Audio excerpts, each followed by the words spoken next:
ভারতের রাজস্থানে কুয়ায় পড়ে যাওয়ায় ৬০ ঘন্টা পার হলেও উদ্ধার করা যায়নি ৩ বছরের শিশু চেতনাকে।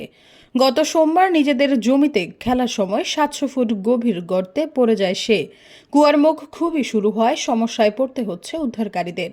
সোমবার দুপুরে নিজেদের জমিতে খেলছিল বছর তিনেকের শিশুকন্যা চেতনা। সেই জমিতেই ৭০০ ফুট গভীর একটি উন্মুক্ত কুয়া রয়েছে। খেলতে খেলতে এক পর্যায়ে কুয়ায় পড়ে যায় চেতনা। প্রথমে শিশুটি ১৫ ফুট গভীরে আটকে ছিল। পরিবারের লোকেরা তাকে টেনে বের করার চেষ্টা করলে সে আরও গভীরে পড়ে যায়। সোমবার গভীর থেকে শুরু করে উদ্ধার কাজ। প্রাথমিকভাবে উদ্ধারকারীরা জানিয়েছেন কুয়াটি ৭০০ ফুট গভীর হলেও সেটির ১৫০ ফুট গভীরে আটকে রয়েছে শিশুটি।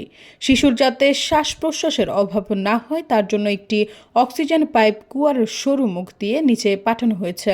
উদ্ধারকারীরা জানিয়েছেন দুটি পদ্ধতিতে চেতনাকে উদ্ধারের চেষ্টা চালাচ্ছেন তারা। প্রথমত ওই কূপের কাছে জেসিবি মেশিন দিয়ে ১০ ফুট গভীর গর্ত খনন করা হবে। তারপর তার মধ্য দিয়ে ভেতরে প্রবেশ করে শিশুটিকে বাহিরে আনার চেষ্টা করবে উদ্ধারকারী দল।